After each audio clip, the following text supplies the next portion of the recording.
Vamos a todos los que nos ven por internet. Hoy vamos a ver Apocalipsis 13 y 14. Apocalipsis 13 y 14.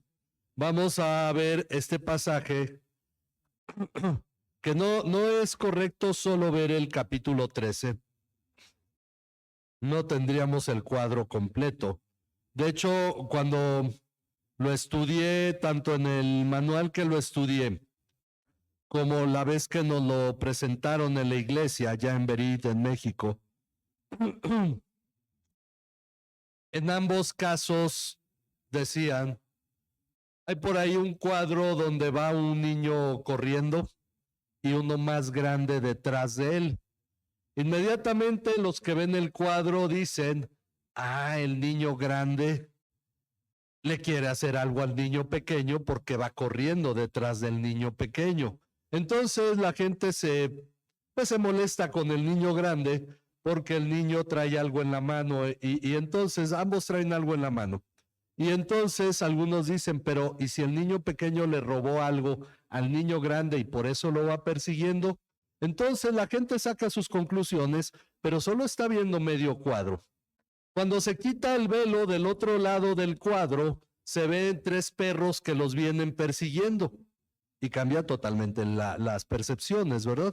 Entonces, no podemos sacar conclusiones cuando solo tenemos medio cuadro y algunos han leído Apocalipsis 13, se han quedado con eso, han sacado sus conclusiones, pero nosotros para empezar, la semana antepasada dimos algunos principios de lo que es la escatología. Y hablamos que en el libro de Apocalipsis tenemos mucho simbolismo, de hecho es un libro de amplios simbolismos y Jesús es el primero en dar la interpretación a los primeros símbolos. Las estrellas que él trae en la mano, los candeleros en medio de los que él anda, y dice, estos son los ángeles de las iglesias y estas son las iglesias. Y entonces señala cómo Apocalipsis está lleno de simbolismo. Pero miren, desde hace décadas,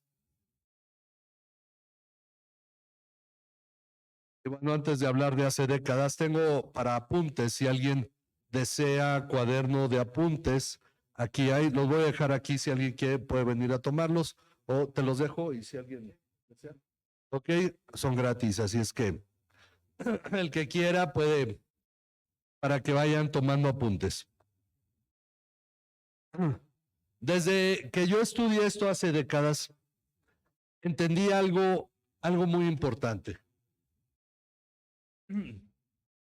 Estos 2 capítulos son esenciales en la vida cristiana.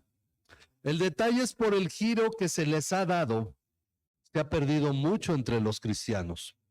Ok, hablamos del capítulo 12 la semana antepasada y aquí señalamos algo con lo que voy a iniciar.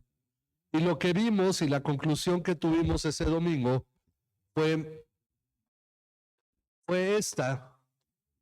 Dios guarda a su iglesia. Ok, pero nos dice que el dragón que perseguía a la mujer, al final del capítulo 12, se fue a hacer guerra contra los hijos de la mujer. Dijimos, bueno, ¿quiénes son los hijos de la mujer? La mujer es la iglesia. ¿Y quiénes son los hijos? Bueno, cada creyente en lo individual es el asunto que la iglesia no es atacada en conjunto, sino cada cristiano en lo individual. Cada uno enfrenta dificultades, tentaciones. Pero por eso es interesante este capítulo.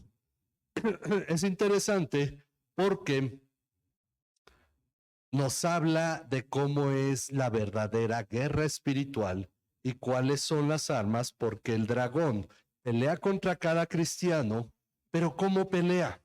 Y este capítulo nos revela 2 de las armas que usa el dragón. Dice, el dragón se paró sobre la arena del mar.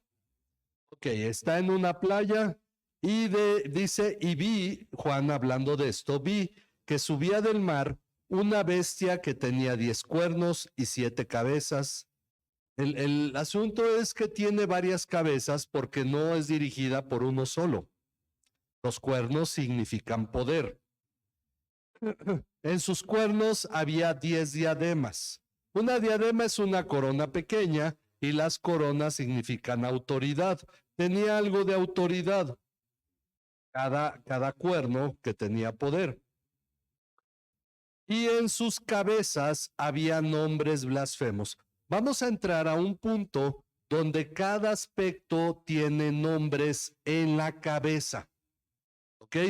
Tenemos que tener este cuadro. Lo primero que nos habla es que esta bestia tiene 7 cabezas y cada cabeza tiene un nombre blasfemo escrito ahí.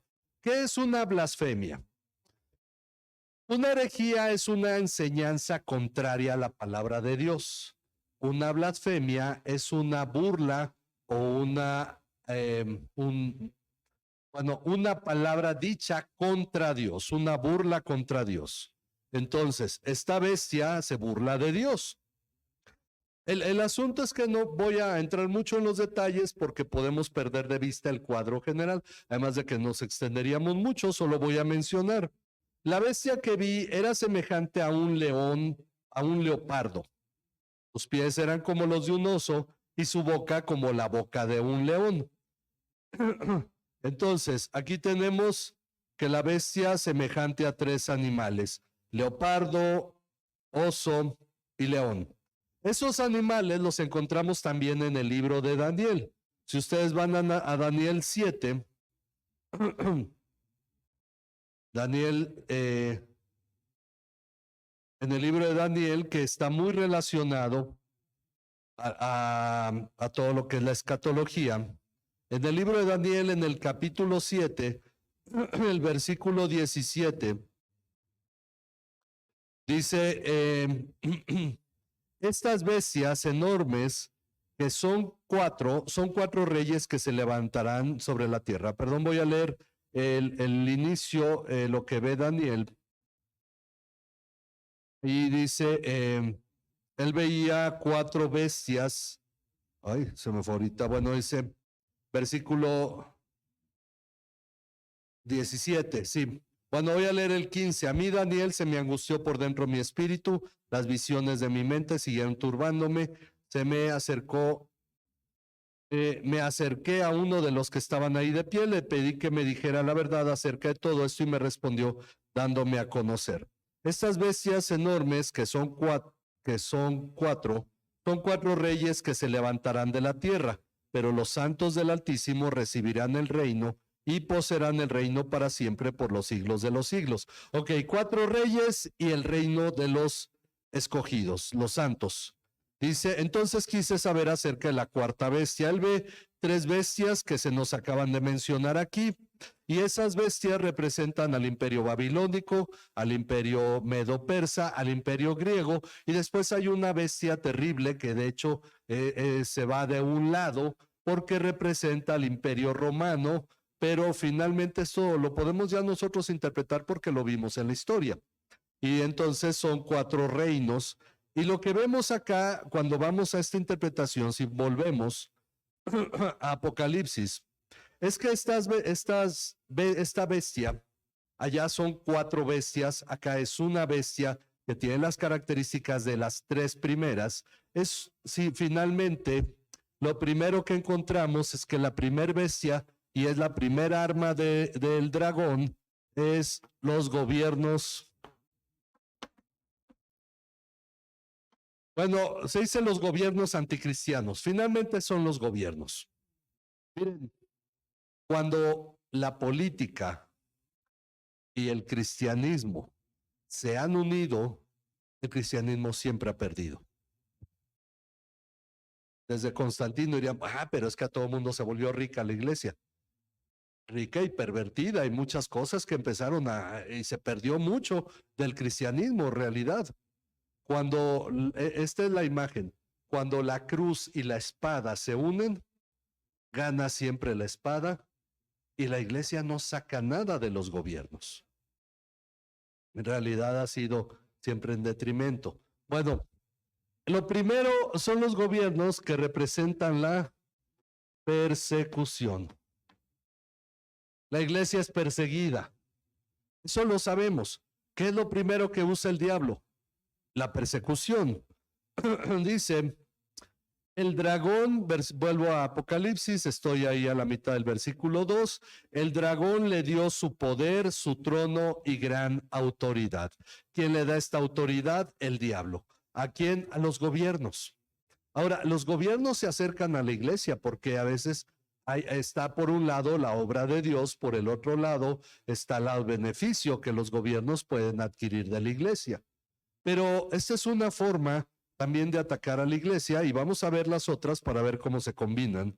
Pero vemos que finalmente esto tiene mucho que ver con el movimiento del diablo. Hay un error que cometen muchos cristianos. Piensan que los gobiernos deberían ser como los del reino de Israel, pero el reino de Israel era el pueblo de Dios. Los gobernantes que tenemos no son cristianos, no se van a comportar como el pueblo de Dios y sería insensato de nuestra parte esperar que se portaran de esa manera. Pero ¿qué nos dice la Biblia que debemos hacer respecto de ellos? Orar por ellos.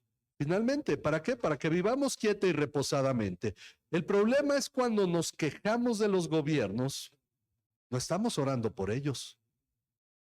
Porque la verdad es que hay una característica en el ser humano. ¿Qué han cambiado las quejas a través de los siglos? Nada. Y nos seguimos quejando por los gobiernos. Una vez vi una parte de un foro, mejor me salí, un foro cristiano sobre el gobierno de López Obrador y el que hablaba decía, pues es que es un hombre que no ama a la gente. ¿Y qué presidente ama a la gente? Ya vamos a ser sinceros, lo que le podemos reclamar a un presidente se lo podemos reclamar a todos los que ha habido de la historia, pero es en tiempos de Nerón, que fue el que persiguió a los cristianos primero, cuando el apóstol Pablo y el apóstol Pedro dice que nos sometamos a la autoridad. Y lo dice primero a los romanos que estaban en Roma a punto de ser sometidos a una persecución. Entonces entendemos que finalmente sí, los gobiernos son un arma en la persecución, pero vamos a ver las otras para ver que esto también a veces se combina. Y esto es lo importante, lo que tenemos que tener claro. Miren, a mí me llama la atención algo muy curioso. La RCA, la mayoría de las iglesias que tiene ahora involucrándose en la iglesia reformada, están en Venezuela. Aquí en México somos 11 iglesias, allá son 50 y tantas iglesias. MINS como seminario. Aquí en México tiene como 800 alumnos. No, tiene como 400 alumnos. En Cuba tiene cerca de 3,000 alumnos. Y entonces nos dicen, es que los cubanos están siendo perseguidos. Los venezolanos tienen problemas por el evangelio. ¿Y dónde están creciendo las iglesias? La iglesia que ha sido perseguida por más décadas ha sido la iglesia en China. ¿Saben dónde está la iglesia más grande del mundo? En China. Es decir, no que se congregue mucha gente, sino la iglesia dispersa en un país que tiene millones de cristianos. Y los cristianos chinos dicen, nosotros oramos por los demás países para que sus iglesias también crezcan como la nuestra. Y uno dice, a veces hace falta esto para que la iglesia crezca. Porque al menos MINS y la RCA, donde están teniendo más movimiento, es en Cuba y en Venezuela. Países difíciles, como dicen, no sé qué tanto en Venezuela, pero difíciles de la vida es difícil ahí. Entonces uno diría, a lo mejor nos hace falta, porque la conclusión siempre es esta, démosle gracias a Dios, porque aquí viene la segunda arma. Ok, ahorita la vamos a ver, por eso voy un poco rápido. Dice, versículo 3, vi una de sus cabezas como herida de muerte, pero su herida mortal fue sanada. Y la tierra entera se maravilló y seguía tras la bestia. Ahora, como esto puede significar cualquier cosa, o puede significar muchas cosas, puede significar cualquier cosa, por lo tanto no tiene ningún sentido tratar de interpretar qué significa una cabeza herida de muerte que fue sanada, sino simplemente es un ejemplo que a veces pensamos que un gobierno va a caer y sigue de pie. Pero gobiernos van, gobiernos vienen, el mundo es igual en muchos aspectos. Y dice, vi una de sus cabezas como herida de muerte. Ok, y la tierra entera se maravilló y seguía tras la bestia. Porque la gente sigue a los gobernantes, ¿sí o no? Para ver qué beneficios se pueden sacar de ellos. Adoraron al dragón porque había dado autoridad a la bestia. Y es cierto, hay una cosa, los gobiernos están creados por grupos políticos, partidos políticos, que buscan sus intereses y que tienen cuestiones en común. A muchos se les ha atribuido el pertenecer a ciertos grupos o sectas de ciertas creencias. Pero finalmente, ¿quién va detrás de todo esto? De la ambición humana que se mueve en los gobiernos. ¿Quién se mueve detrás de ello? El diablo. De acuerdo a este pasaje, en los gobiernos, finalmente, aunque pudiera haber gobiernos temerosos de Dios, finalmente siempre hay intereses detrás de todo esto. Pero es el mundo donde Dios nos ha permitido vivir y crecer. A veces esperamos otro tipo de situaciones de los gobernantes, pero ellos tienen muchos favores que pagar. Tienen muchos intereses. Entonces, tenemos que ser prudentes y sabios respecto de esto. Pero estamos hablando que el arma en sí es la persecución. Ok, luego nos dice, adoraron al dragón porque había dado autoridad a la bestia, adoraron a la bestia diciendo, ¿quién es semejante a la bestia y quién puede luchar contra ella? Y los que son por ahí, nacieron entre los 60, 70, estaban acostumbrados a escuchar esta frase, gánele al PRI. Porque ¿qué había en aquellos tiempos? Parecía que el PRI jamás iba a perder algo. Ahora parece imposible que gane algo, ¿no? Pero verdad es que ese tipo de cosas cambian. Pero dice, a la bestia se le dio una boca que hablaba palabras arrogantes y blasfemas y se le dio autoridad para actuar durante 42 meses.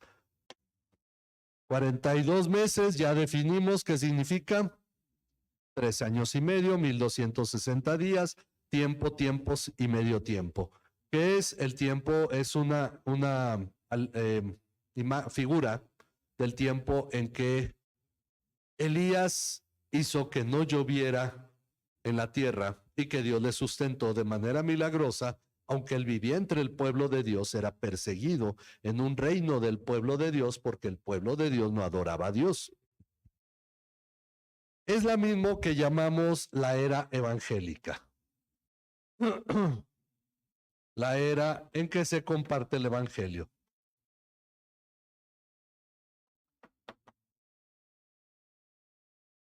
Ese tiempo va a actuar la bestia, es decir, de aquí a que Cristo vuelva. O desde que Jesús ascendió.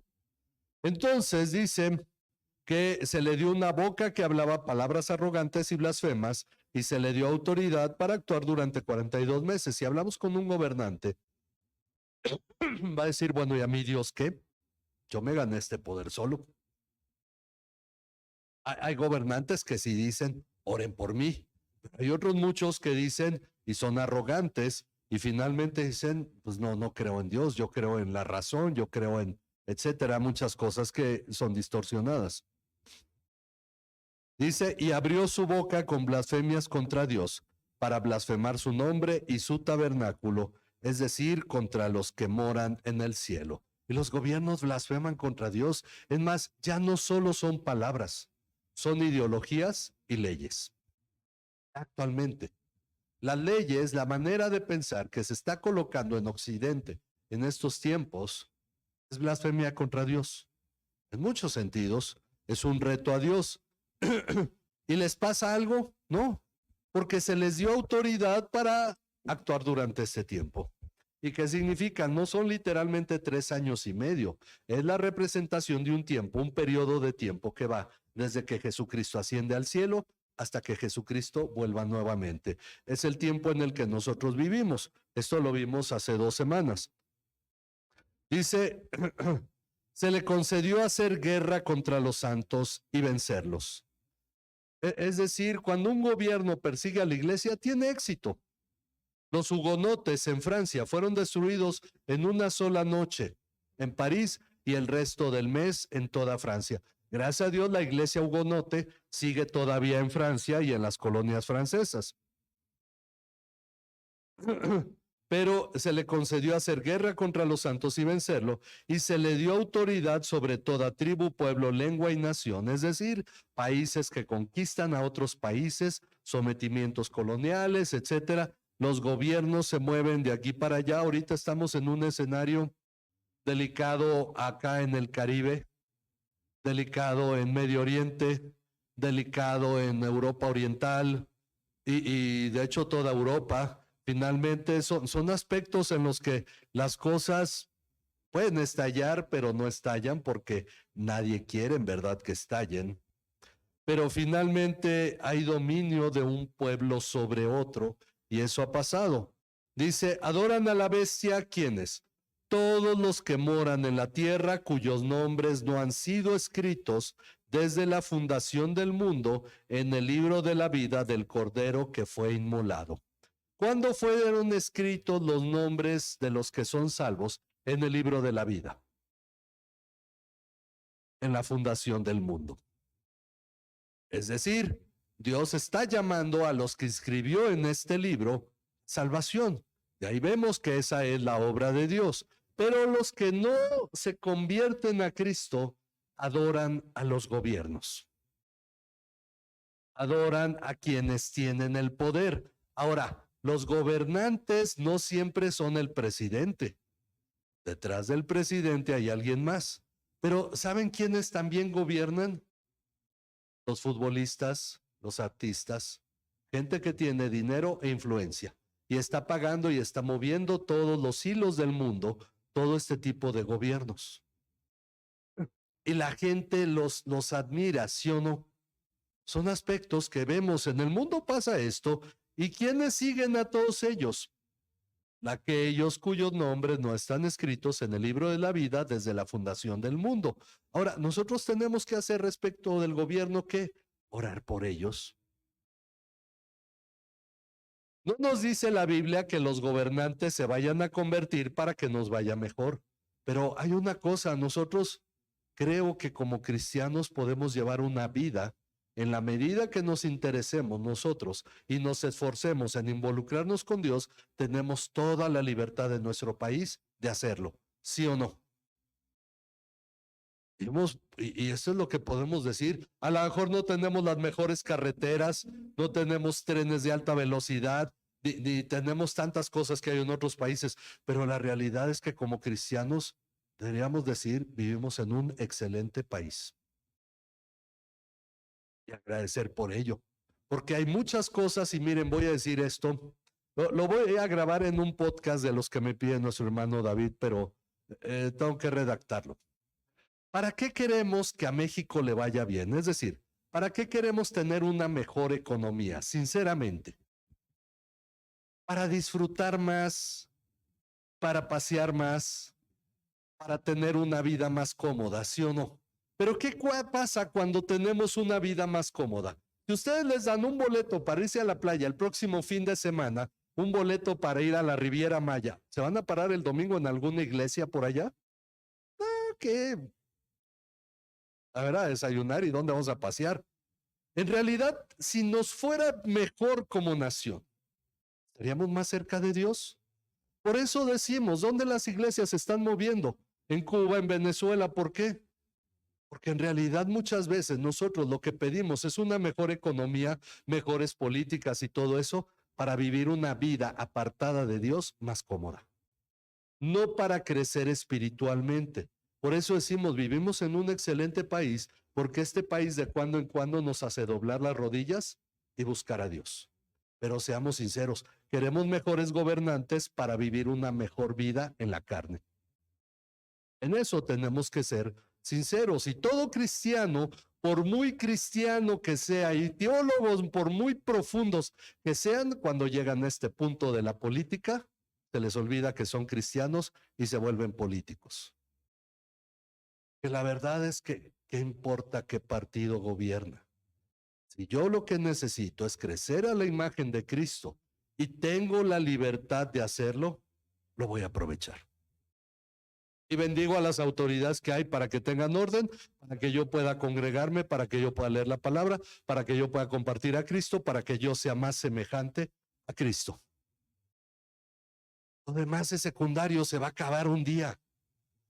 Un día vamos a estar en la eternidad y qué tipo de economía vivimos, tuvimos, qué tipo de economía política tuvimos, eso va a ser lo menos importante. Ok, paso de los gobiernos al siguiente porque se va el tiempo, dice. Entonces, si alguno tiene oído, que oiga, es decir, pongan atención a esto. Si alguien es destinado a la cautividad, si Dios dice, tú vas a nacer en un pueblo de esclavos, a la cautividad va. Pero así serás perfeccionado a la imagen de Cristo. Si alguien ha de morir a espada ha de morir. Aquí está la perseverancia y la fe de los santos. Es decir, en medio de las dificultades de la vida, tenemos algo que genera esto, la perseverancia.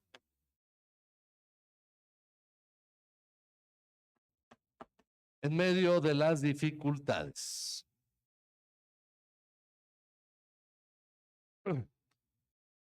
Y tenemos que empezar a mirar la vida desde esta óptica.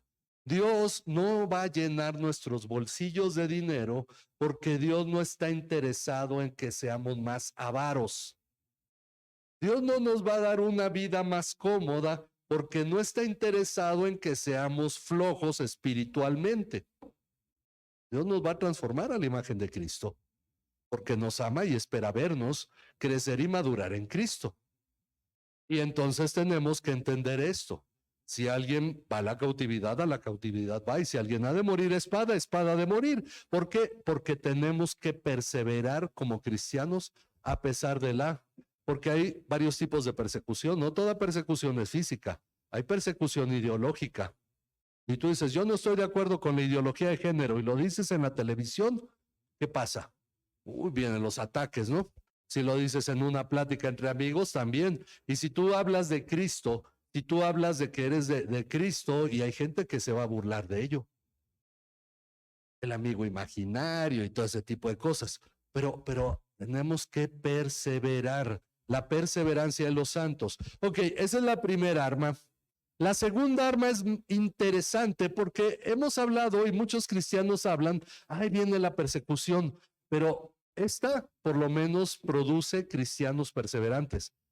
En la que está cayendo la cultura occidental, perdón, en la que ha caído la cultura occidental desde hace siglos, bueno, quizás uno por lo menos, y que está cayendo Latinoamérica, la siguiente arma.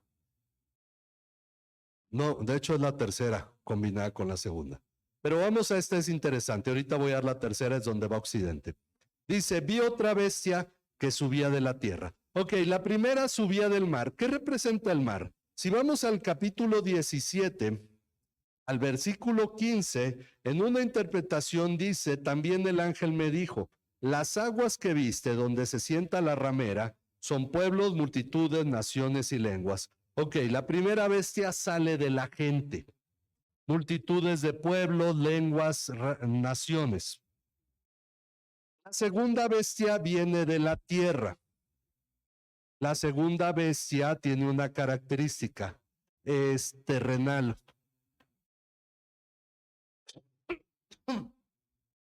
Santiago 3, ahorita lo vamos a ver, habla sobre la sabiduría humana que es terrenal.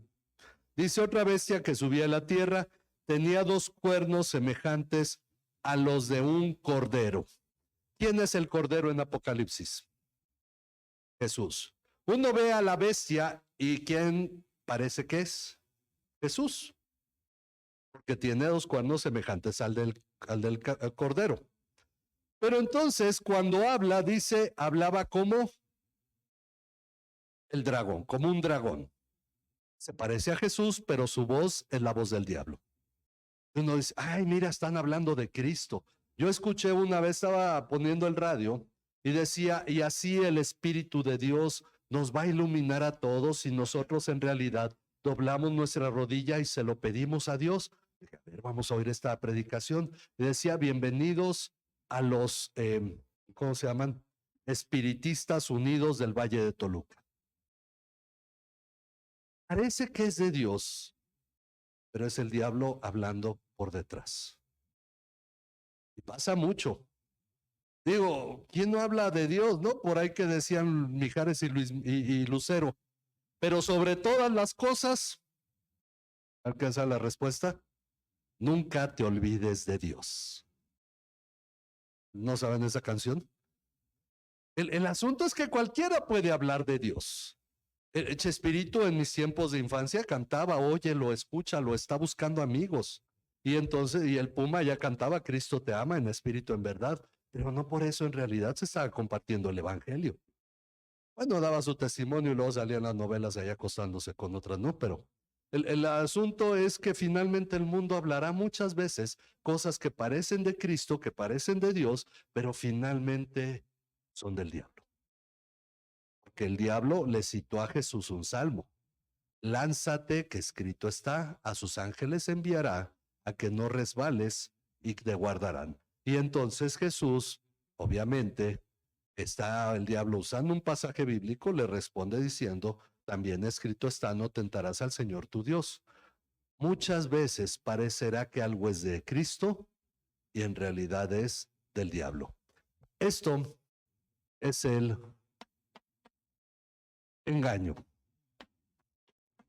Muy de moda, teología de la prosperidad, teología de la liberación, teologías que hay, la teología queer, muchas ideas, el dispensacionalismo, todo este tipo de ideas parecen de Cristo y mucha gente va tras ello. Dice, hablaba como dragón, ejerce toda la autoridad de la primera vez y el gobierno le dice, enséñalo. Enséñalo, me interesa. ¿Cómo se conquistó el continente americano? Gobierno y algo que parecía ser cristianismo. Y en realidad estaban llevando a la gente a los pies de Cristo. Hay una anécdota en Cuba, en la isla, cuando los españoles la tomaron y agarraron a uno de los jefes de las tribus, y ustedes saben que los españoles eran piadosos, porque antes de matarlos les daban la oportunidad de convertirse a Cristo, porque si se bautizaban, aunque después los mataban, se iban a ir al cielo. Así como pasó en Cusco, en Perú, donde festejaron que todos los incas se habían convertido a Cristo y esa noche cenaron, disfrutaron con ellos y al otro día los ejecutaron. Entonces, cuando este jefe de la tribu en Cuba le dicen, deberías de bautizarte para que te vayas al cielo. Y él dijo, ¿y quién va a estar en el cielo? Dijo, pues todos nosotros. Dijo, no, yo no quiero ir al cielo. Pero ejercía esa relación. Isabel la Católica entendió y Fernando de Castilla entendieron que como en el mes de marzo habían expulsado a todos los judíos y a todos los musulmanes de la península ibérica y en el mes de octubre estaban descubriendo un nuevo continente, descubriendo para ellos, obviamente, un nuevo continente, lo veían como un regalo de Dios y por lo tanto sentían la responsabilidad de parte de Dios de evangelizar ese continente, evangelizarlo a su manera. Y por lo tanto estaba prohibido que partiera un barco de España si no llevaba un cura por lo menos a bordo. Y toda expedición siempre debía ir acompañada de un cura. Y entonces trabajan juntos. Dice que esta le dio, digo, es un ejemplo entre otros muchos, ejerce toda la autoridad de la primera bestia en su presencia y hace que la tierra y los que moran en ella adoren a la primera bestia cuya herida mortal fue sanada. También hace grandes señales de tal manera que aún hace descender fuego del cielo. ¿Será que va a haber una bestia así? ¿O estamos hablando de la ideología terrenal? Bueno, aquí voy a cambiar. Acá es el engaño. Y acá vamos a ponerle, en realidad es, vamos a ponerlo bajo este nombre, humanismo. El humanismo engloba las religiones humanas, el pensamiento humano. Ya lo dijimos, es terrenal. Miren, vamos a Santiago.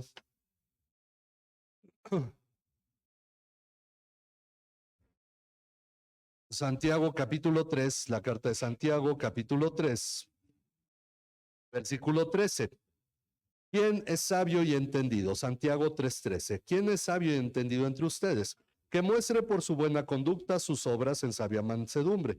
Pero si tienen celos amargos y ambición personal en su corazón, no sean arrogantes y mientan así contra la verdad. Esta sabiduría no es la que viene de lo alto, sino que es terrenal, natural, diabólica. Esa sabiduría que tiene el ser humano que lo mete en celos y ambición personal es una sabiduría descrita como terrenal, animal y diabólica. Mientras que esta es la mano del diablo, esta es la mente del diablo. El engaño. ¿Cuántos cristianos no están siendo engañados actualmente? ¿Por qué? Porque no leen la palabra. No nos lo dice Efesios 4, que al crecer, al llegar a la estatura del varón perfecto, así ya no seremos niños llevados de aquí para allá por todo viento de doctrina, engañado por la gente que astutamente utiliza las artimañas del error. Por esa razón tenemos que madurar en Cristo. Ok, vuelvo acá para no verme muy presionado en tiempo. Dice que hace descender fuego del cielo. ¿Quién hizo descender fuego del cielo? Elías, cuando demostró quién era el verdadero Dios. Elías hacía descender fuego del cielo y lo hizo también frente a dos generales del rey que lo mandó a buscar. Bueno, el asunto es que esto parece que es de Dios porque parece que hace milagros y como decía Lutero, si una idea o una doctrina no se conforma a la Biblia, aunque todos los días haga milagros, no debe ser seguida, porque los milagros actualmente son una forma de engaño. Y ahí está el brujo, el curandero, el niño de Atocha y todos los que han salido que hacen milagros. Se dice, esto es bien milagroso. Y hay ejemplos en la tele, de hecho, luego no se ven todos los canales, nomás se ve donde salen estos, ¿no? Y que tienen sus programas en la tele y hablan de los milagros que han hecho. Y entonces el cristiano, así como los judíos en su tiempo, ven un milagro y dicen, wow, es de Dios. Hubo un hombre de esos famosos, no digo el nombre para no andar critique y critique, pero hizo un espectáculo allá en Pachuca y un pastor de aquí fue y dice, yo vi que hizo un milagro, yo por eso creo que es un hombre de Dios. No, dice Jesús que la gente se reconoce no por sus milagros, sino por sus frutos. ¿Qué enseña?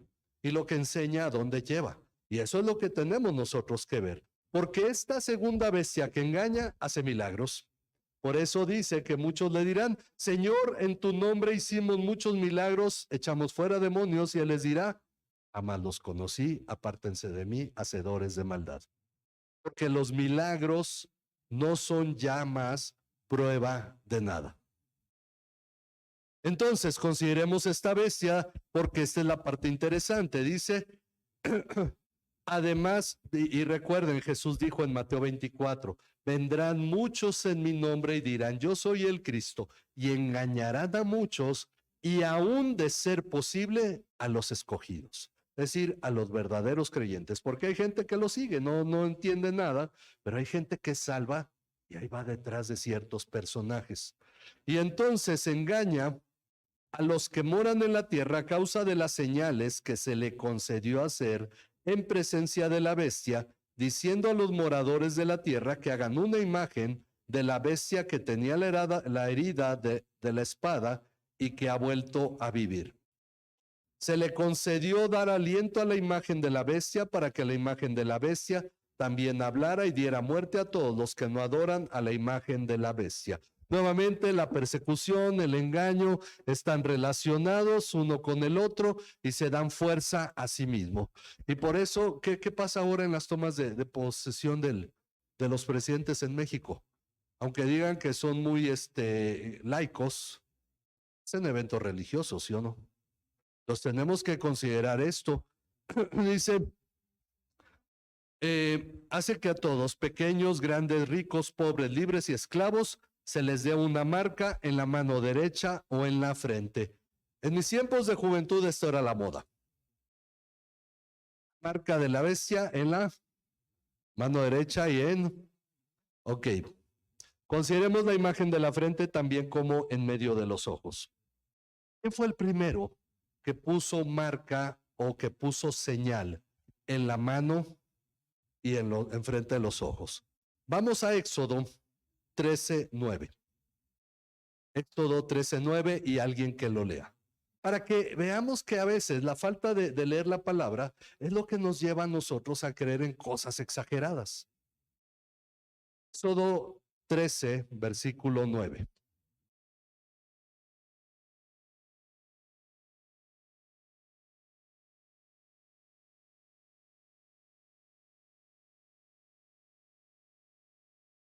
Está hablando de la Pascua. La Pascua, ahora el versículo 16 también, hermana.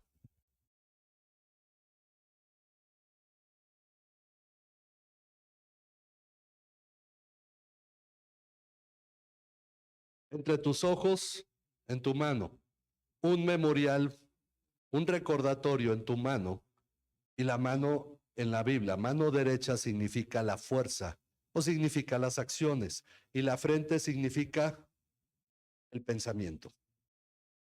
Mente y la mano. En este caso es la del diablo. Pero Dios le está diciendo al pueblo que la Pascua será eso. Miren, voy a dar otros dos pasajes. Deuteronomio 6, del 6 al 8, y alguien más, Deuteronomio 11, 18. Deuteronomio 6, del 6 al 8, y Deuteronomio 11, 18. Alguien que tenga el primero, Deuteronomio 6, del 6 al 8.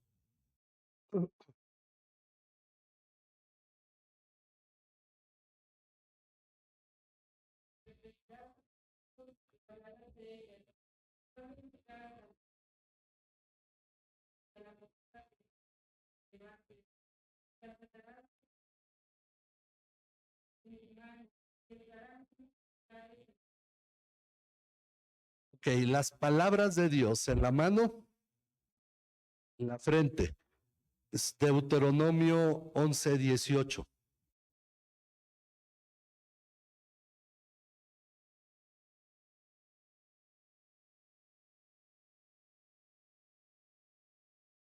Nuevamente, las palabras de Dios, las acciones y la forma de pensar. Porque recuerden que la primera bestia que tenía en la frente, un nombre blasfemo. Ahora, vamos a adelantarle un poquito y vamos al capítulo 14 de Apocalipsis. Dice, mire que el Cordero estaba de pie sobre el monte de Sión y con el 144,000 que tenían el nombre del Cordero y el nombre de su Padre, escrito ¿dónde? En la frente. Esto no es una cuestión literal. Ya vimos que Apocalipsis se debe interpretar toda la simbología. La mano derecha implica que esta marca que la bestia pone es que si tú estás engañado, vives de acuerdo y actúas de acuerdo a ello, porque también piensas de acuerdo a ello. Grandes, chicos, esclavos, libres, todos. Dice, se les pone esta marca en la mano derecha en la frente para que nadie pueda comprar ni vender sino el que tenga la marca, la cual es el nombre de la bestia o el número de su nombre. Y ahorita lo vamos a ver.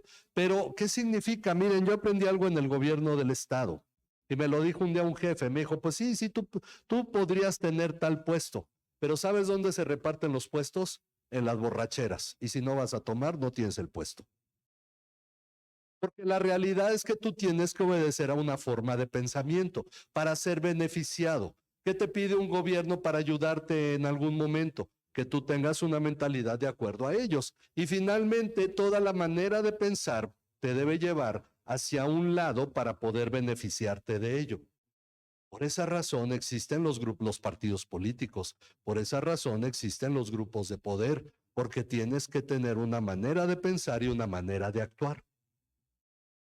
Nosotros tenemos que pensar y actuar como cristianos.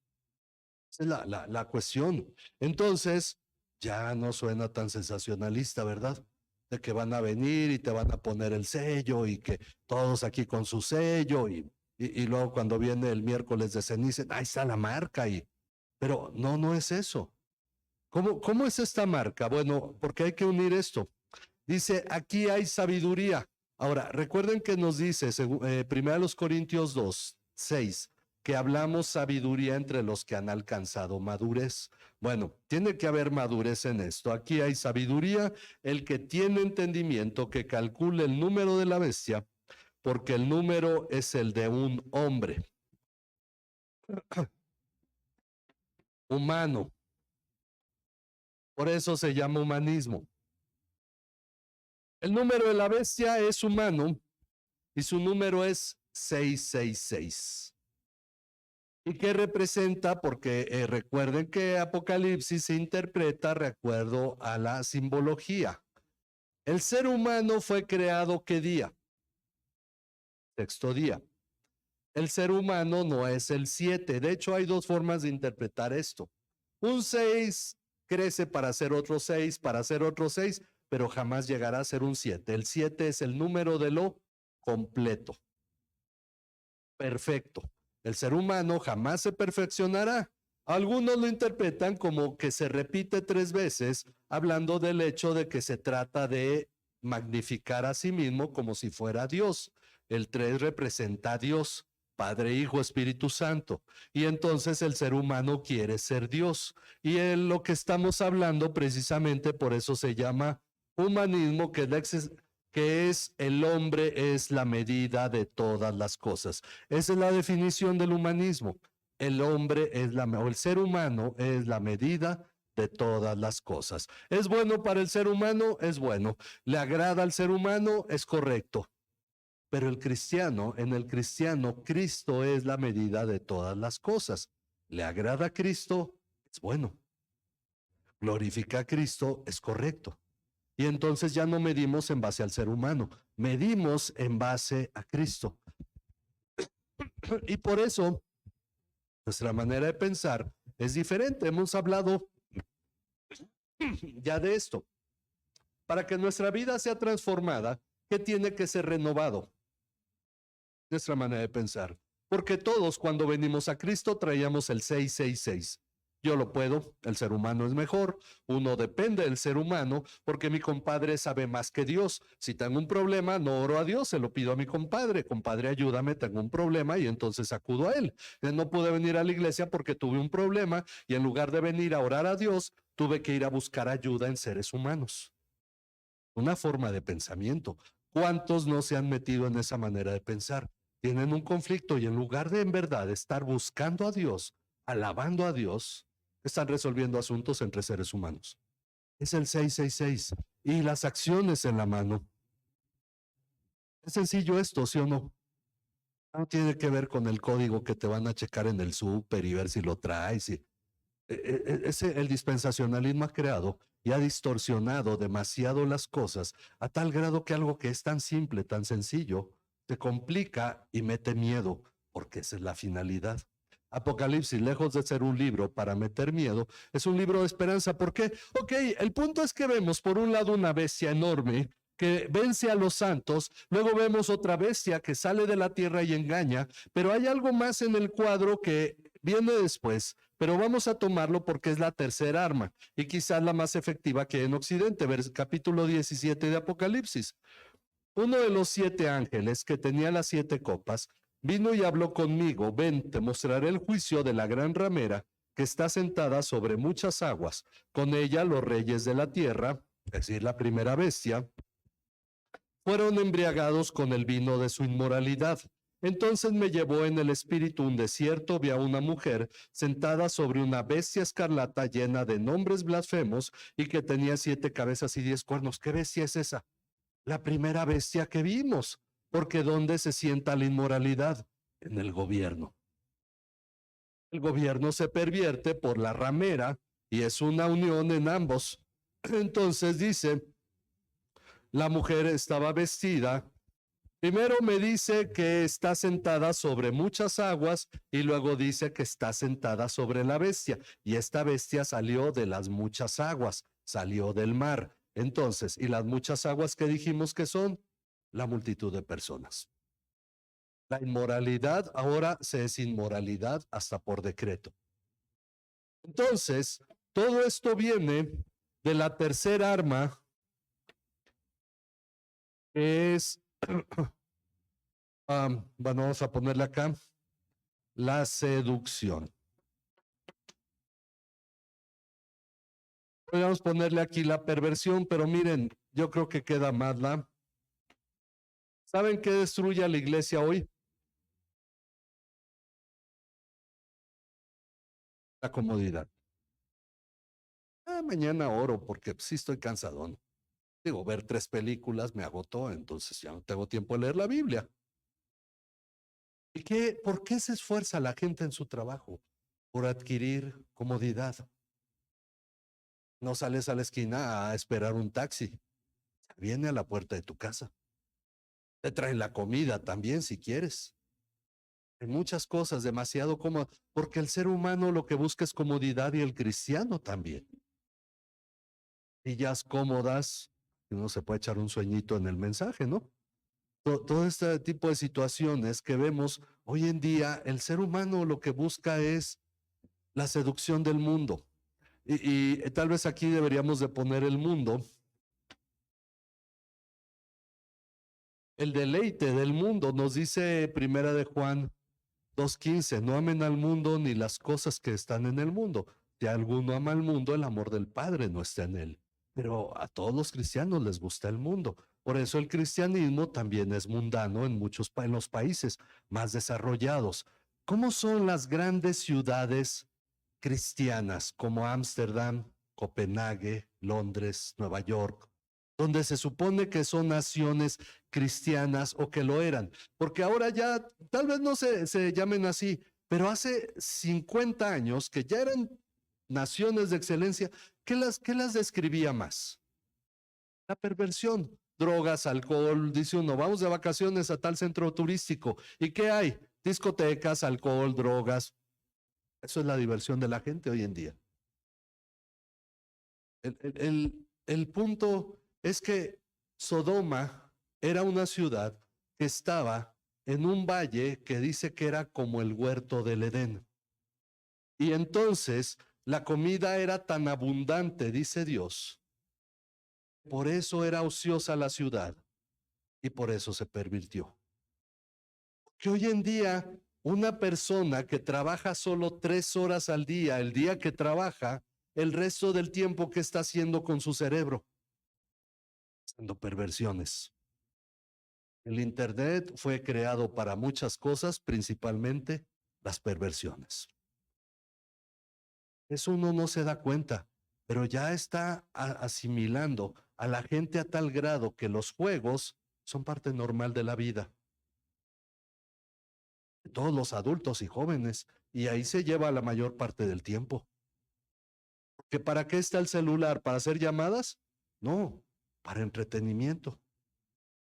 Que este es el punto, lo que seduce y que se lleva a la iglesia es la seducción del mundo. Y por eso el cristiano, cuando está más cómodo, es menos cristiano.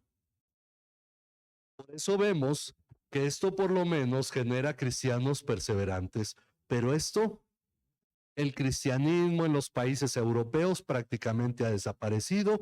Hoy hay que enviar misioneros y en Estados Unidos el cristianismo es un asunto de comodidad. Aquí se vende como comodidad. Ven a Cristo, tu vida cambiará, tus problemas se solucionarán, tendrás una vida más cómoda. Y es un producto que nos ayuda a vivir una vida más cómoda. Bueno, estas son las 3 armas. Y cuando vemos todo este panorama, vemos una bestia gigante que persigue, otra que engaña, y vemos a la ramera. Uno dice, estamos fritos, pero ya lo dijimos, tenemos que ver el cuadro completo. El capítulo 14 empieza con el evangelio, es decir, con buenas noticias, y dice, miré que el cordero estaba de pie sobre el monte Sión. El cordero no está sentado, el cordero no está agachado, el cordero está de pie a pesar de que están esas 3 bestias o 3 engañadores o ataques, las armas del diablo. Está de pie en el monte Sión. ¿Qué quiere decir? ¿Estamos derrotados? No, pero este es el mundo en el que vivimos y todos los días convivimos con estos 3, con las 2 bestias y la ramera. Pero el cordero está de pie. Ahora, ¿qué es lo interesante? Esta es nuestra posición. Y con él, ¿quién está? 144,000. Y ya lo vimos hace 2 semanas. ¿Quiénes son los 144,000? Un número muy extenso, pero muy específico. Todos los creyentes. Dice 144,000 que tenían el nombre del Cordero y el nombre de su Padre escrito. Cuando muchos hablan del sensacionalismo, de los versículos previos, 2 versículos antes, nunca se asoman al siguiente. Y el cristiano trae el nombre del Cordero y de su Padre en la frente. Ay, ¿cómo nos lo van a tatuar? Ahorita traemos a alguien que les esté escribiendo, ¿no? No, es la manera de pensar. Es así de sencillo entenderlo. El cristiano piensa como cristiano de acuerdo al Padre, de acuerdo a Cristo. ¿Qué nos dice Juan 1:12? Se lo saben de memoria. Mas a todos los que le recibieron, a los que creen en su nombre, les dio el derecho de ser hijos de Dios. ¿Y qué traemos escrito en la frente? El nombre de Cristo. ¿Qué ponía Dios o qué pidió que se pusiera en la frente del sumo sacerdote? Una placa que dijera santidad a Jehová. El punto es cómo pensamos. Eso es lo que va a determinar. Si estamos entre esas bestias y la ramera, o estamos de pie con Cristo. Porque con Cristo están todos los cristianos, ya lo vimos, 12 por 12 por 1000. Tienen el nombre del Cordero y el nombre de su Padre escrito en la frente. Dice, oí una voz del cielo como el estruendo de muchas aguas y como el sonido de un gran trueno. La voz que oí era como el sonido de arpistas tocando sus arpas. Es decir, una voz fuerte, pero melodiosa. ¿Qué escuchó el pueblo de Israel en el monte Sinaí? La voz de Dios. ¿Y qué dijo el pueblo? Que Dios no nos hable, que hable contigo, Moisés, y tú hablas con nosotros, que no muramos. Porque el pueblo tuvo miedo al oír la voz de Dios. Pero ahora la voz de Dios es escuchada por los creyentes que caminan con el Cordero. Y dice, y cantaban un cántico nuevo delante del trono y delante de los 4 seres vivientes y de los ancianos. El punto es que esto nos está remitiendo al capítulo 4 y 5, a la adoración celestial, donde está el Cordero, donde está el Padre sentado en el trono, rodeado del Espíritu Santo, y 4 seres vivientes que son querubines, que son los que dicen día y noche, santo, santo, santo. Y están los 24 ancianos que cada que el Padre es adorado, ellos tiran sus coronas delante del Padre y le rinden adoración. Bueno, los que están con el Cordero cantan un cántico nuevo y la característica de este cántico es que nadie podía aprender el cántico sino los 144,000 que habían sido rescatados de la tierra. Rescatados de la tierra cantan algo que los demás no pueden aprender, aunque podemos decir que las canciones se las aprenden, pero hay algo. Primero a los Corintios 2, versículo 13 al 14 dice que nosotros hablamos palabras espirituales en términos espirituales, pero el hombre natural no entiende las cosas que son del espíritu porque para él son locura. Entonces, nosotros entendemos lo espiritual, pero el hombre natural no.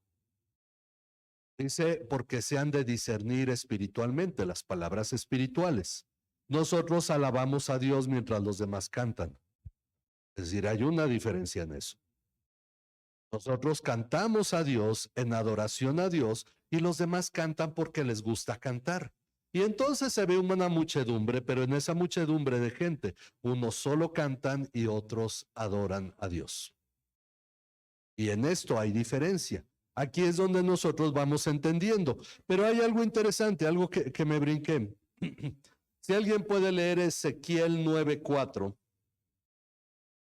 Ezequiel 9:4. Y alguien más, Apocalipsis 7, del 3 al 4. Ezequiel 9:4. Quien guste de leer lo que lo tenga.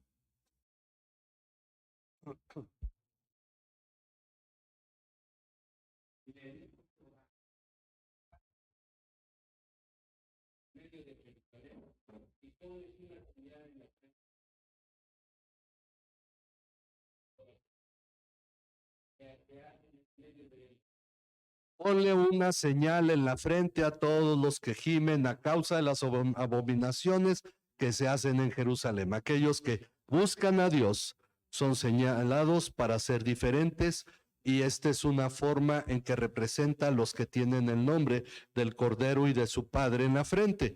Y Apocalipsis 7 del 3 al 4.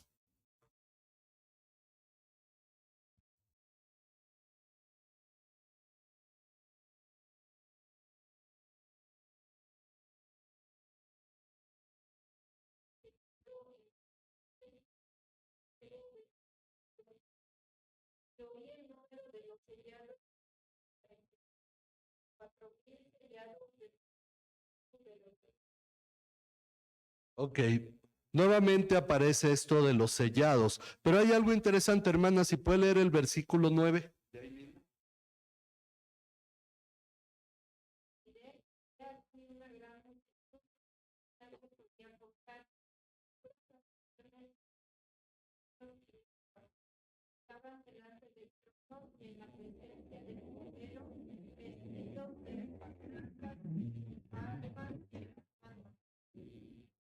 Ok, menciona un número, lo escucha Juan y cuando voltea, ¿qué es lo que ve? Una multitud que nadie podía contar. Desde niños aprendimos, aunque se puso de moda entre las cosas que copia la Iglesia Católica, Juan vio el número de los redimidos. Bueno, en realidad lo oyó. En ese canto alabaré. Juan vio el número de los redimidos y todos alababan al Señor. El asunto es que habla de aquellos que, y el que escribió el canto lo interpreta como que el número es de todos los que han sido redimidos. 144,000 es un número simbólico de los que han sido salvos y ahora piensan como el Padre y como el Cordero porque han sido sellados. ¿Cuándo fuimos sellados? Efesios 1:13 nos dice que cuando nosotros oímos el Evangelio y lo creímos, fuimos sellados con el Espíritu de verdad. El punto es que fuimos sellados ya y somos de los sellados. Y ese es el punto. Traemos el nombre del Cordero y de su Padre en la frente y vamos con Cristo a pesar de todo lo que hay en el mundo. Y entonces voy a ir terminando. Aunque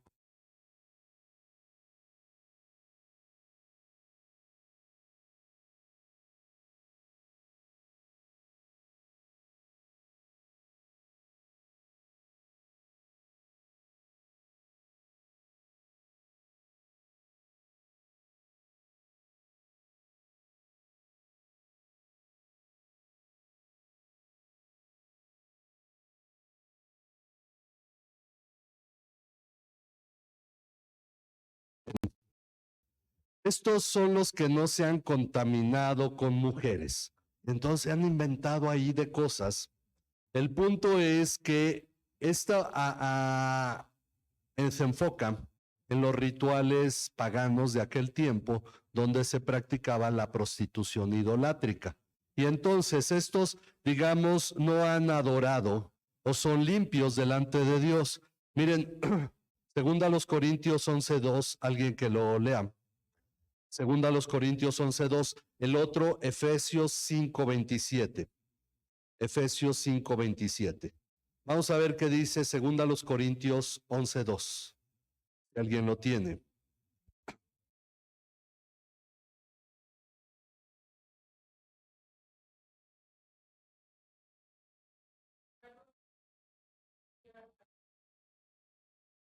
Como iglesia seremos presentados como una virgen pura ante Cristo.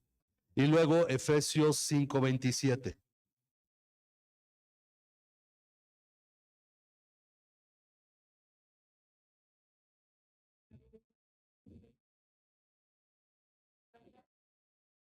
La iglesia, cada creyente, es decir, a pesar de nuestro pecado, porque todos somos pecadores, hemos pecado, finalmente somos presentados delante de Dios puros y sin mancha.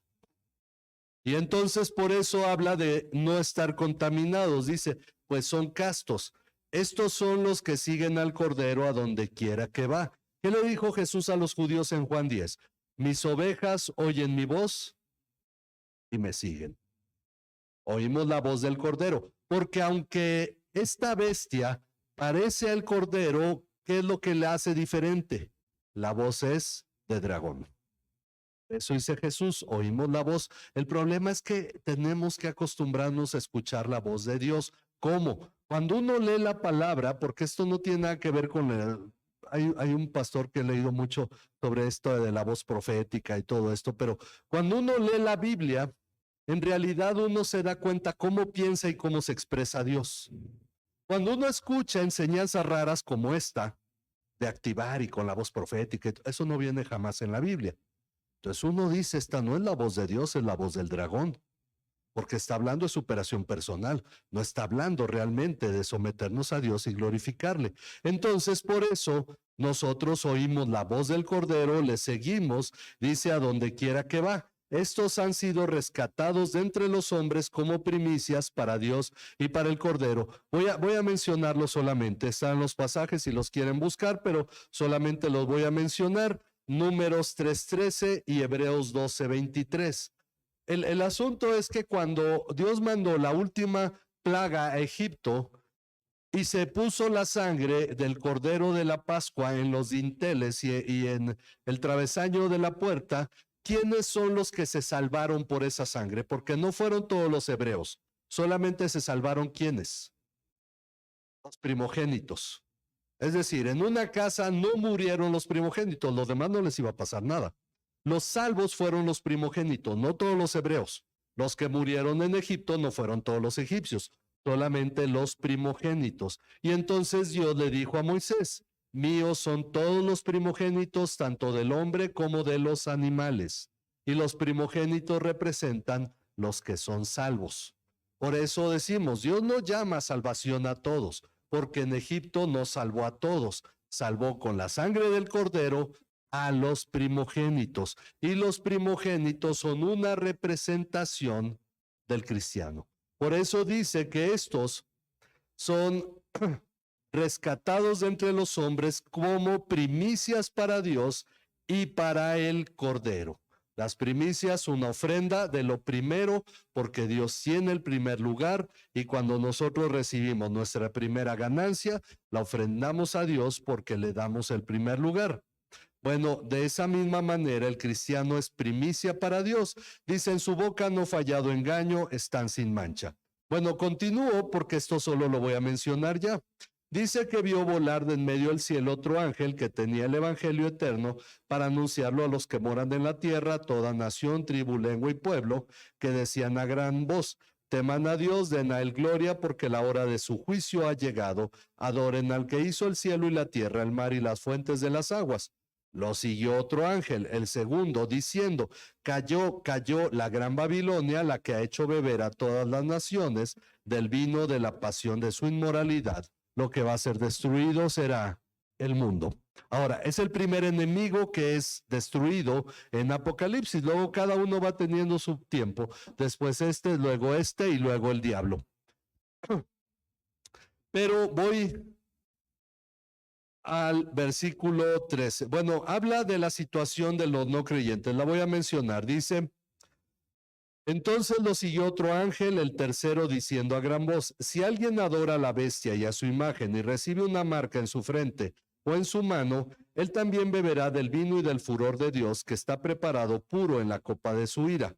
Será atormentado con fuego y azufre delante de los santos ángeles y en presencia del Cordero.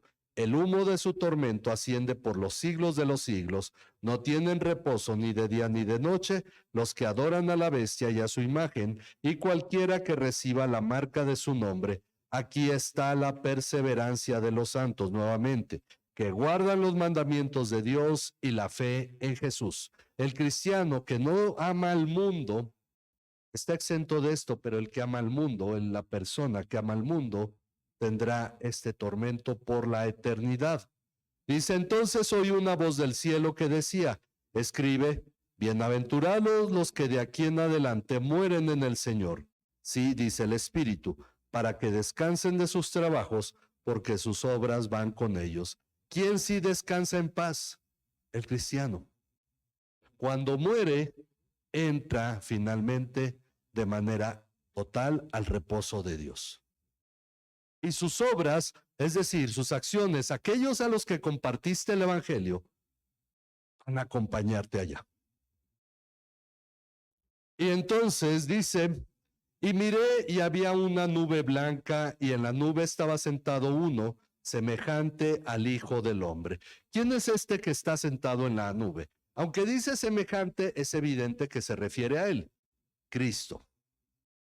Y dice que tenía en la cabeza una corona de oro y en la mano una hoz afilada. ¿Cómo es una hoz? Digo, ya muchos no crecieron en tiempos de la Unión Soviética, ¿verdad?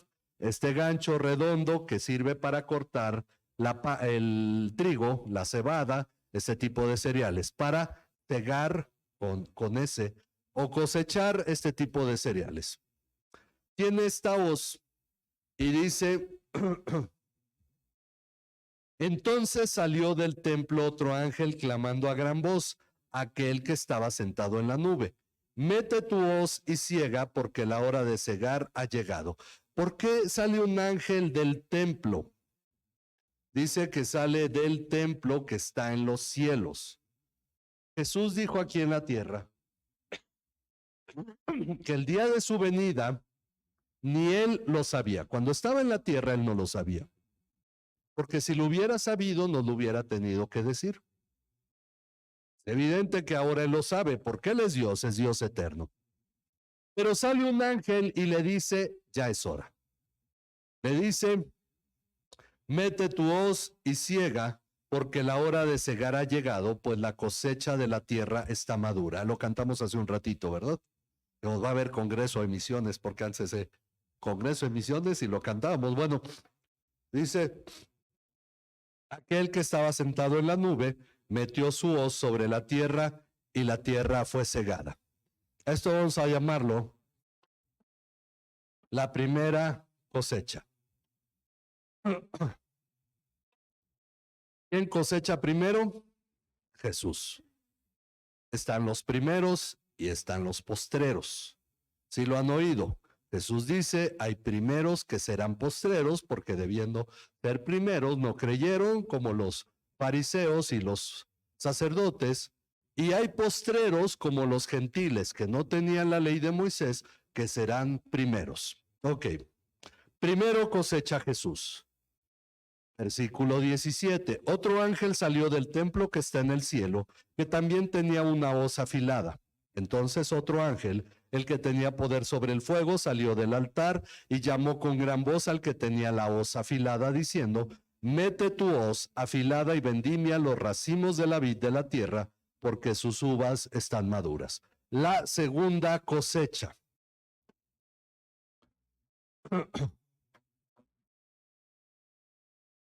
Y ese es lo interesante. Los que son de Cristo los recibe y los toma Cristo. Pero en este ejemplo del fin del mundo, del juicio, dice entonces que cuando el ángel fue enviado, dice el ángel metió su hoz sobre la tierra y vendimió los racimos de la vid de la tierra y los echó en el gran lagar del furor de Dios. Y ellos entonces reciben la ira de Dios.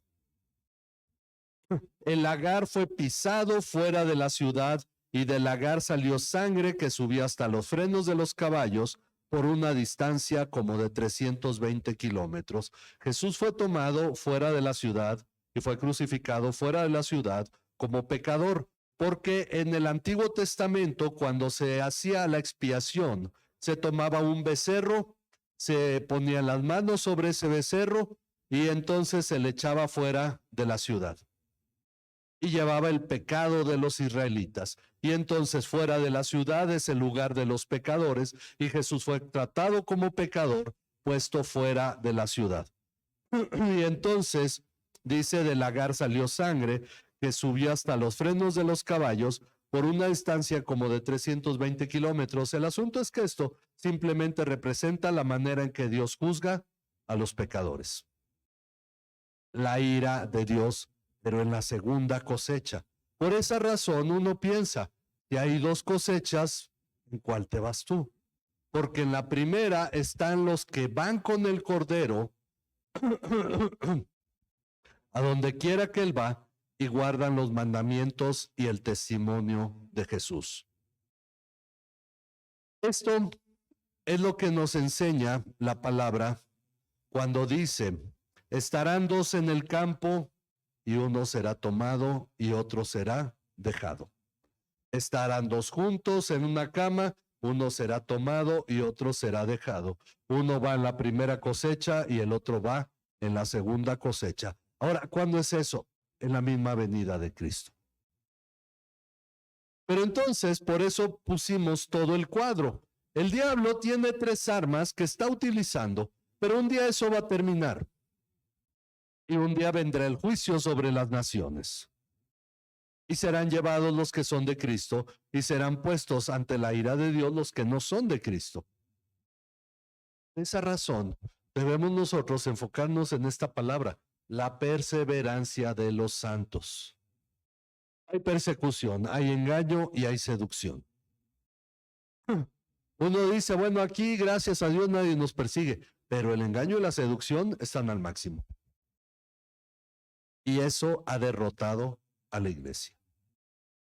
El pueblo de Israel fue derrotado porque le faltó conocimiento, por lo tanto fue engañado y fue seducido por el mundo, por los dioses paganos. Tan seductor era que teniendo todo el culto a Dios, el templo, los sacrificios, preferían el culto pagano. Y eso le pasa al cristiano hoy en día. Porque muchos quieren un cristianismo cómodo y sencillo. Sin embargo, por eso es importante ver todo el cuadro. ¿Qué pasa con los que siguen todo esto? ¿Qué pasa con los que son seducidos por el mundo? Porque buscamos una vida cómoda en la tierra y de hecho hasta hay profesionales en el cristianismo que te enseñan cómo llevar una iglesia a crecimiento bien ordenada, organizada y uno dice, ¿y Dios dónde queda? Porque el cristianismo es ya toda una empresa. Es más, muchos incluso dicen, bueno, vamos a dar terapias y consejería y todo esto y la gente vendrá y los vamos a llevar a Cristo, es decir, poco a poco engañándolos hasta que estén con Cristo. Que vemos al cristianismo usando las mismas estrategias del mundo. Pero ¿qué dice el apóstol Pablo? Y con esto terminamos y tenemos que pensar. En 2 Corintios, capítulo 10, del versículo 3 al versículo 6, dice que aunque andamos en el mundo, no luchamos o militamos como el mundo, sino que las armas de nuestra milicia son poderosas en Dios para destruir fortalezas y toda altivez que se opone al conocimiento de Dios. Y estando dispuestos a castigar toda desobediencia hasta que nuestra obediencia sea perfecta. Perdón, me brinqué la parte. Y llevando todo pensamiento cautivo a la obediencia a Cristo. Leamos diferente, porque tenemos que entender la batalla que enfrentamos, el tipo de cristianos que debemos ser. Somos seducidos por los gobiernos, por el pensamiento humanista y por la perversión del mundo. Y todo eso está a un clic de un dedo. Porque incluso te lo dan gratis. Y dicen cuando te dan algo gratis es porque el producto que se vende eres tú. Y es el mundo, te regala eso. No te va a regalar cosas que en realidad puedan ser de mayor edificación para tu vida, pero sí lo que te va a someter a la obediencia apartado de Dios, a la obediencia al mundo. Así es que vamos a orar para terminar, vamos a ponernos en las manos de nuestro Dios y vamos a poner nuestras vidas en sus manos, sabiendo la lucha que tenemos por delante, para entender cómo la palabra de Dios nos está señalando que siendo perseverantes seremos victoriosos. Dios y Padre que moras en los cielos, gracias por tu amor y tu cuidado sobre nuestras vidas y por todo lo que en este tiempo tú nos permites entender de tu palabra.